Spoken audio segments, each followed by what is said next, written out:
We're here at the Walt Disney Family Museum in the Presidio, San Francisco, a place that celebrates the legacy and creativity of Walt Disney himself. Today, I'm speaking with Travis Lacina, the museum's Director of Education, to learn about how the museum brings Walt's passion for art and storytelling to life through its various animation classes, workshops, and events. Now, let's head inside and see how creativity and imagination come together to inspire the next generation of artists.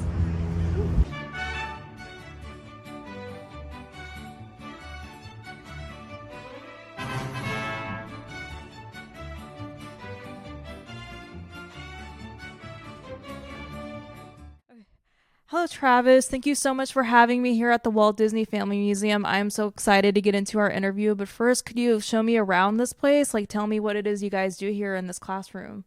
Absolutely. So this is the Learning Center. This is where we teach all of our classes, all of our workshops, all of our school experiences. We are in the art studio right now.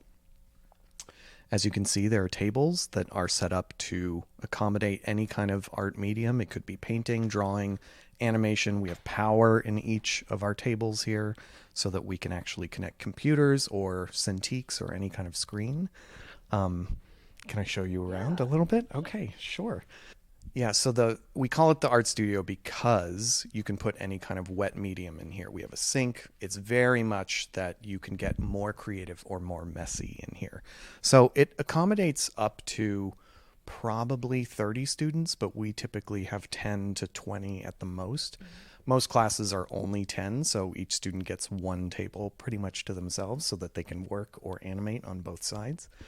We have our teacher station right here. This is where we have a Cintiq, which is hooked up to a smartboard right now.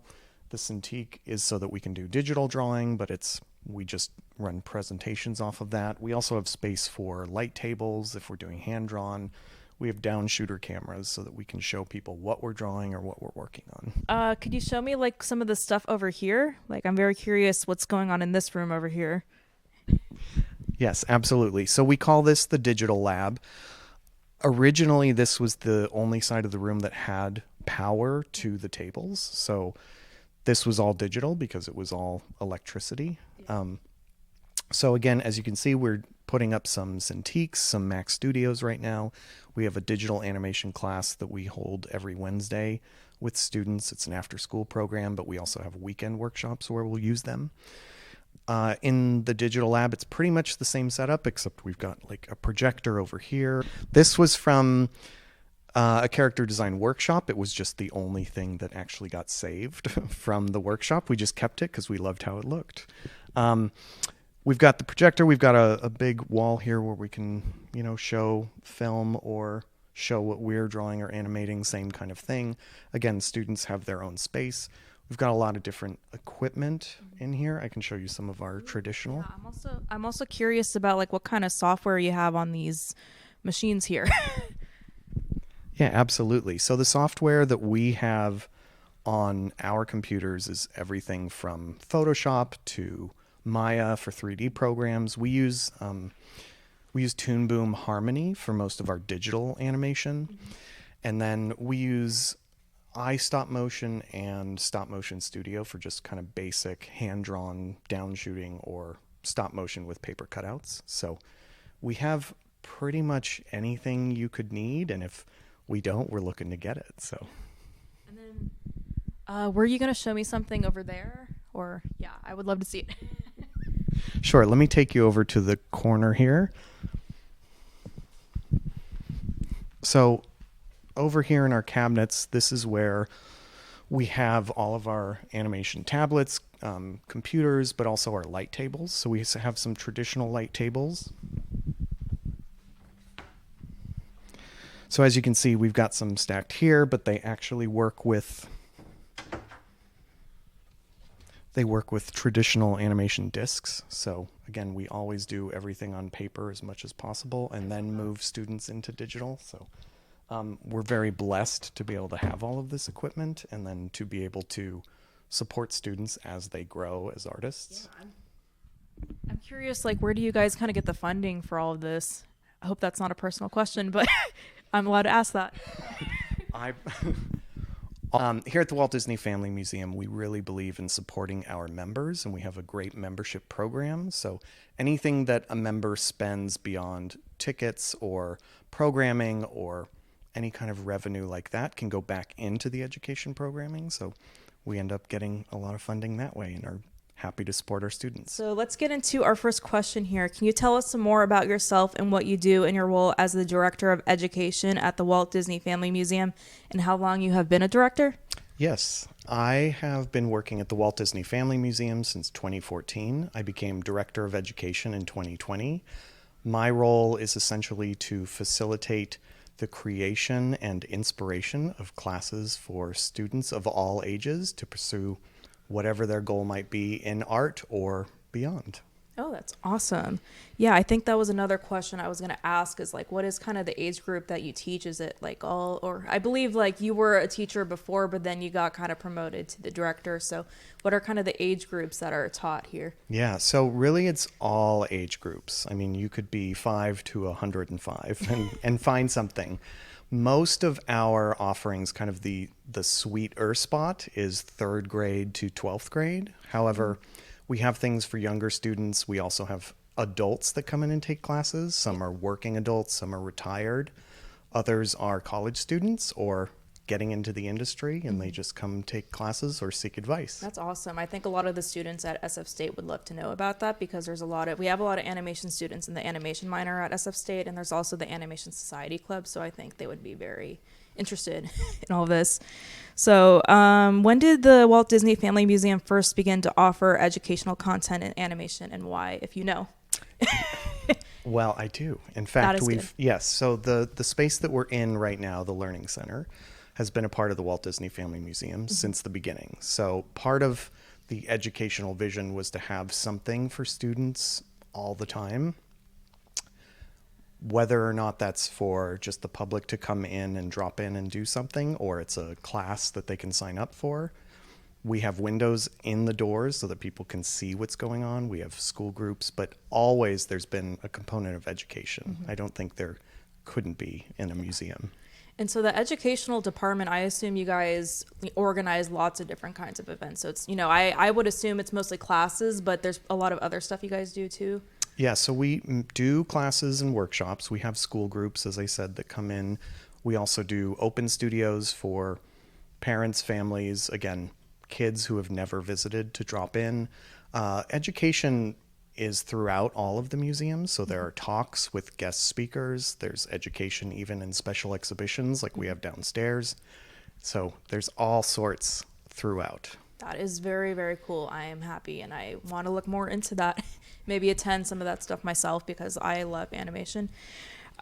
So in what ways do you, as the Director of Education, best support the mission of the Walt Disney Family Museum and honor the legacy of Walt Disney with the educational programming offered? Yes. So what I'll say is that for me as the Director of Education at the Walt Disney Family Museum, I take it very seriously. It's both honoring Walt as a person and a visionary.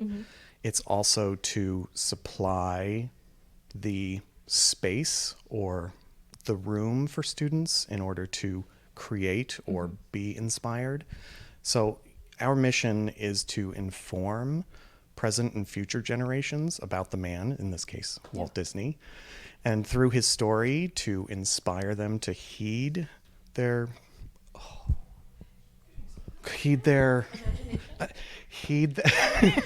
to inspire them to heed their imagination and persevere in pursuing their goals. That's perfect. I love that. And at the Walt Disney Family Museum, I know it's very focused on Disney and Walt, but are there any other big, important, people in the animation, industry, people who have just created other works that you love to kind of teach and honor as well, or just Walt Disney?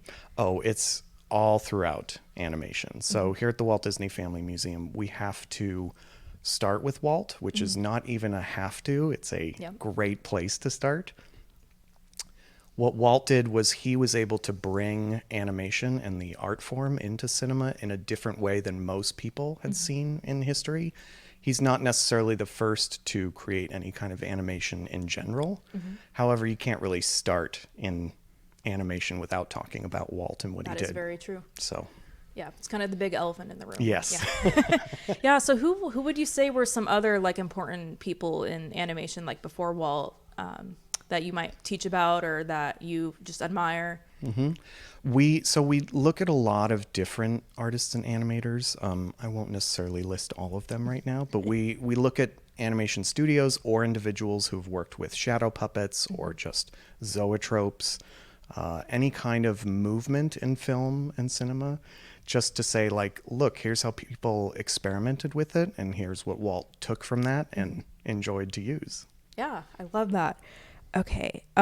So since you teach a lot of this programming to, young, very young students, I believe you're not teaching, but you have a lot of different teachers teaching. Like, how many teachers are here running the educational?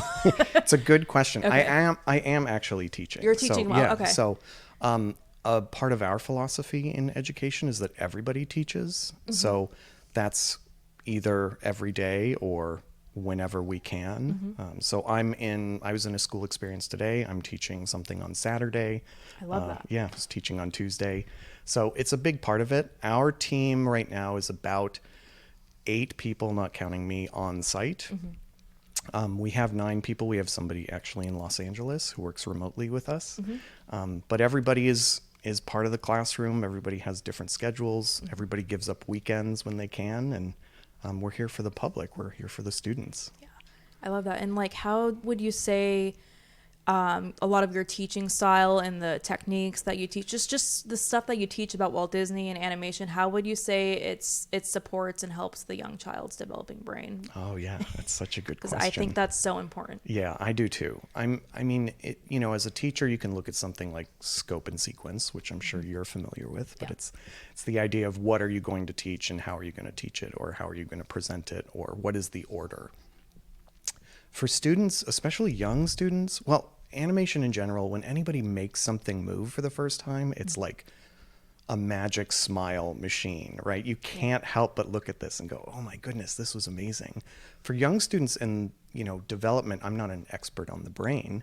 What I would say though is it helps them think about how they can make plans for something, how to anticipate, how to try things out, how to mess up or fail and go again. It gets them to just be creative. There are a lot of people who back up the fact that children who do art end up doing better in school just because of how they think about the world. Yeah, and I think another big thing, because I also work with kids, and I think, something that I've learned a lot about when I've studied child development stuff is how important it is to kind of foster the imagination of kids, because kids have such a rich imagination. So do you think like a lot learning just about the worlds of animation and creating their own worlds, it's really good for them, like a good way to kind of escape, or a good way to kind of let out feelings or things like that? You took the words right out of my mouth. I mean, it's definitely right. I mean, it's an escape in the sense that you're entering somewhere else, but it's not an escape where you're retreating to somewhere, right? I think these worlds that kids can create, I think it carries over into adults. I know a lot of adults who also are like, I have this world, but I'm embarrassed to tell people about it because I'm an adult. But I think it's just so important. Too old, I know. It's important to say you have a safe space here to talk about your thing and to present what it is that you are passionate about. And nobody is going to look at that like, oh my goodness, that's ridiculous. Everybody's going to say like, tell me more. Yeah, that's what I always try to tell people. I think it's like we all have that kind of inner child in us. And like, as children, when we're young, we're very naturally curious about everything. And then when we become adults, we kind of become jaded a little bit, lose that kind of sense of wonder. But I always think it's like important that we always like keep in touch with that and stay, curious and excited about things, because that's who we are at the heart of it all. And so I think Disney is a great way, just honoring Disney, enjoying Disney. I think it's just a great franchise that really excites us. Yeah. I mean, Walt was a man doing all of this. He was not a 6-year-old saying, let's make a mouse run around. So you have to, acknowledge that that's there, and it's really okay. Yeah, I totally agree. Okay, my next question. So out of all the major influential animation studios in Hollywood, what about Walt Disney Animation Studios and its history in particular is so unique and important for young animators to learn? It's such a big question, but it also feels very simple. It's what I was saying earlier, or speaking to. What Walt did was something that was new to most everybody. So he was taking an art form that existed, right? You have animation from Winsor McKay, right? And he's playing around with a dinosaur. And you say, how does that get from there to Snow White, right? So you can't really study any of this or talk about any of it without looking at that historical point to say people were learning from Walt Disney Studios and then venturing out and teaching other people or making their own things. So I think it's incredibly important. And I love the simplicity of Disney. I just love, I'm personally biased. I'm more of a fan of like old school style animation, and not just Disney, but you know, like Looney Tunes, Hanna-Barbera. I just really like that kind of old school style, and I wish that kind of came back. Animation, do you think like a lot of that style like is going to make a comeback? Are you like passionate about kind of bringing back kind of old fashioned style animation? I mean, I'm passionate about it. Everything You're passionate about everything animation being made. everything we do here starts with hand drawn. So students will either start on paper traditionally, or we have some digital drawing, but everything we do is about hand drawn first. It's not about having the computer make it move for you. It's not about learning 3D animation first. It's all about movement and drawing. I wish all of that would make a comeback. I don't think it's actually ever going to die, because you're always going to have people drawing, and they're going to make it no matter what. Yeah. It's just the tools that I think are changing. And so do you guys do like cell animation here? We have, yes. Oh, okay. The trickiest part is having a student want to draw everything and then ink everything and then paint everything. So that really teaches them a lot of like patience and determination. And I think you said that before. Yeah, absolutely. I mean, Walt talks about failure all the time. We have a school system that says you need to get A's and be perfect in everything. And they come in here and we go, you don't need to be perfect. Like, you don't shoot for perfection. Shoot for learning about what you've done and learning from your mistakes. That's really interesting. I feel like they teach that a lot in the Animation Society at San Francisco State as well. When I went to the club, it's very kind of relaxed, just like a free-for-all, just draw whatever you want, and they don't care if your drawing isn't perfect. And I think that's so important, because we can get in like artist's block, I guess, sometimes, where if we feel like we have to make our drawings perfect, then it's like makes it not fun. So it's about having fun with the process. I think that's really important. Oh, it's incredibly important. I mean, it's for anything, right?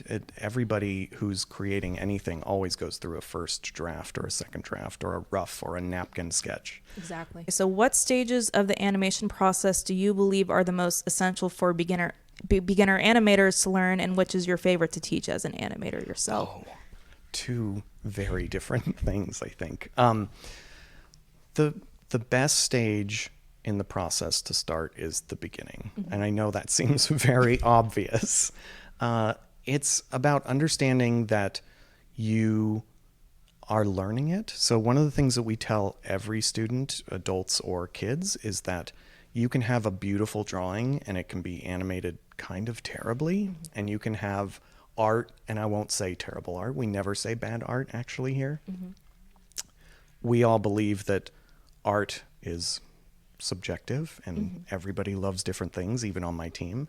So we always say, you know, you can have imperfect art and beautiful animation underneath it. So it's really about the process of understanding movement, but observation, and then thinking about how you put that in a sequence that you can look back at and say, does that work or does it not work? Yeah, and I think personally my favorite process is kind of the pre-production. I mean, I'm not much of an animator myself. I've done a little bit of drawing, but I'm more of like a writer. But that's also why I like pre-production, because I think the most fun part is like the ideas and the beginning stages, because then when you have to actually start animating, then it's like kind of tedious, like drawing the same thing over and over. But I think the beginning is like the most fun. Oh yeah, I mean, I think on a creative level for sure, right? I know a lot of professional animators and students that we've had who have said, I don't want to create anything. Yeah.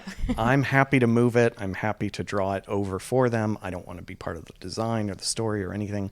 I'm acting through my art, whether it's 3D or hand-drawn. So I think there are all different stages. I like teaching pre-production, generally speaking, more so, because you get all the ideas out, and that's where the learning for especially younger students happens the most. They actually offer like a class at San Francisco State called Animation and Video Game Pre-Production, and I really want to take that class. And I was supposed to take that this semester, but then I dropped it because it didn't work with my schedule. But I would love to take that class in the future because I think it's so important. Yeah. We actually had a student who went to San Francisco State, and nice. she took a class here and said, I want to get into animation, and put a portfolio together and got in and was like, this is fantastic. I love it. That. Yeah. Do you feel like, how would you say like your educational programming here, like specifically with the more college age students, how would you say it kind of competes with different colleges and what they're teaching in animation? Yeah, absolutely. What I think the biggest part of what we do at the Walt Disney Family Museum that might be different from a college, let's say, is that we have smaller groups, we have smaller classes, and we really try to know who our students are individually. Yeah. We try to know what their goals are, what they are aspiring to. And they probably don't have to worry about getting grades either, right? Well, they don't have to worry about getting grades, but they certainly don't have to worry about feedback, but they'll get the feedback from us. Hopefully it's not something to worry about. Yeah, so I would assume it's more like relaxed and fun than college. It's, I think, less pressure because of the grading piece of it. I think it's more so that if we know that one person is sitting here saying, I really want to be a character designer, and the person next to them is like, I want to be in background design, and the person next to them is like, I want to do effects, we know who they are and we know how to guide them forward rather than you just need to take this class. I love that. Okay, let's go to the next question. Okay, so are there any Disney animators, besides Walt Disney, that you admire in particular, and what are some techniques they use that you think is important to pass on to the animation students? Oh my goodness, there's so many. I think from, Walt's days, like, the 9 Old Men, Frank Thomas, Ollie Johnston, I think those two are the first that always come to mind. Who are they again? They are Frank Thomas and Ollie Johnston were animators for Walt. There was a group of animators that were referred to as the 9 Old Men.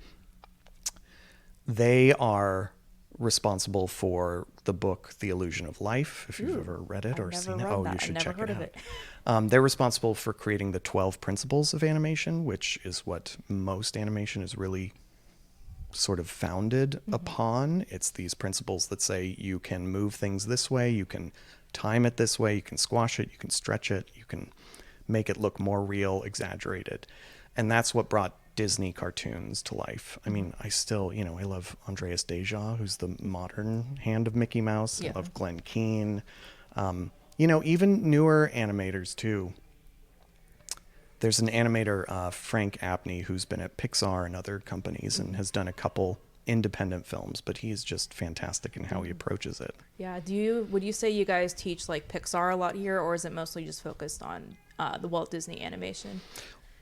Everything is founded here at the Walt Disney Family Museum in Walt Disney. So we always start there. We have to look at Pixar. We have to look at other studios. Like I always say that you can start with the historical piece.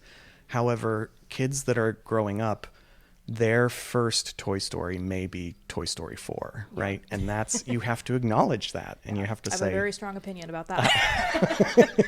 I've heard some others do as well. You have to know that like everybody's first Mickey is not the same Mickey. Everybody's first anime, there will be. So true. Yeah. I think we're going to wrap things up pretty soon. So what is your favorite Disney era, and what do you believe is the most important to teach in terms of understanding the importance of animation history and its milestones? Now, personally, I'm going to share mine. I love the Renaissance era from the 90s. I knew you would say that, actually. I love the Renaissance. I think Beauty and the Beast, Mulan, Aladdin, like those are all just, peak Disney movies. Yeah, absolutely. I mean, I love that Renaissance period in Disney animation history. I don't think there's one that's the most important, right? Again, when I start teaching, I'll start from the beginning. So it's really important to understand why the animation that Walt was doing was different for the time. It's the same way that, kids will grow up with cell phones and never know a world without cell phones, or they'll never know a world without blank, right? there was a world where there were no animated films, and it was a huge piece. It was a milestone. It was like history changing. And so I always think you can't talk about the others without that. I can't imagine my life without animation. Yeah. That's crazy to think about. Yeah, right? Isn't it? That Yeah. there was a point where people were like, it's Yeah. just not there. I think Snow White was a huge milestone because I believe it was like the first completely hand-drawn like feature film, I believe. And then I know the Little Mermaid was like the first like computer animated. So do you guys teach a lot of those kind of milestones? We talk about those things all the time, right? So we'll talk about the Little Mermaid because we have the multiplane camera in our galleries. And this is a camera, if you don't know, that allows you to shoot multiple layers on glass, typically painted, or just backgrounds. And it gives the illusion of depth and distance. So a camera can actually move up and down and the glass can move side to side. Yeah. The Little Mermaid was the last Disney film to use that multiplane camera because of computers, actually. So, yeah, we talk about it. It's not just, I keep saying we have to talk about it, but it's from like a passionate place that we have to, not because somebody is saying, you have to do this. Yeah. So what are some upcoming educational events that you guys have planned for the year 2026 that we can all look forward to? Yeah, absolutely. So we always have ongoing workshops. We have weekend workshops called Studio Series where you can come in for an hour and a half, learn how to hand draw animation. We have free drop-in workshops where you can create crafts. You can sort of test out different techniques, whether it's stop motion animation, whether it's drawing, whether it's painting. We have other longer multi-week classes that we have going on. We have great school experiences. We just tried out a brand new school experience today on storyboarding. We kind of revamped it and had a whole group of kids kind of storyboard out one big project, and it worked out beautifully. And then, of course, we always have talks and guest speakers and, like I said, special exhibitions that come through. I believe I saw that on your website that you guys have all these like guest speakers, and a lot of them are very like interesting people who have worked for Disney, like been in animation and stuff. Like, who would you say is like the most exciting guest that you ever had? Oh my goodness. I couldn't even choose. It's hard to pick a favorite, like picking a favorite child, you know? Yeah. Yeah, I don't think I could even choose, right? Because every time I get to see a talk, I'm learning some new piece about somebody that I either know a lot about or I know very little about, right? Sometimes you hear about somebody and you go, oh, I have never heard them in an interview. So you're still like learning a lot yourself through just all the stuff that you do here and all the teaching that you do. Like, you're learning just as much as the students are. And it sounds so cheesy, but it's like you have to. You can't just stop. You can't be like, I've learned everything and I'm done as a person. It's like, no, it can't work that way. So this is our last question. So what advice would you give to the students of San Francisco State University who are interested in pursuing animation as a career or passion? This is a question we get a lot from parents, actually. What I would say is there are multiple pieces to this. I think the biggest piece is to be a sponge. And again, that might seem cliche. The students that we've seen that are the most successful are the ones who want to continue learning, who are open to critique, feedback, advice, and supporting someone else's project. I would say that respect is a big one. It's a very small industry. Again, from history here, we've had students who never met each other in 2 different classes, different years, who went to college, graduated, and worked in the same art department at a studio. And they didn't know they ever had Walt Disney Family Museum experience. So it's very small. There are people who put lots of work into films, even what people call bad films, who try to make it really good. So cynicism, I think, doesn't have the best place in there. And then lastly, I guess it's really about supporting the project. It's understanding that when you're starting out, you are coming in to make the best thing for someone else, not to put your own ego in there and be like, I am the best thing for this place, because there's 10 other people behind you saying the same thing.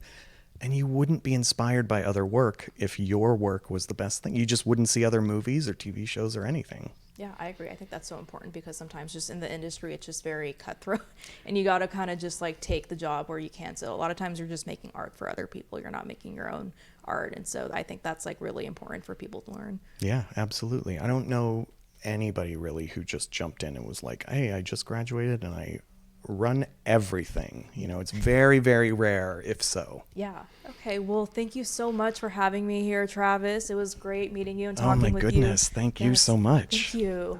Here, let me help you.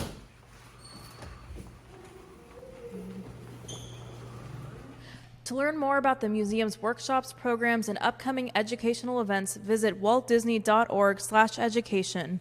Thanks again to Travis Lacina and the entire team here at the Walt Disney Family Museum for having us and reminding us that with just a little imagination, anything is possible.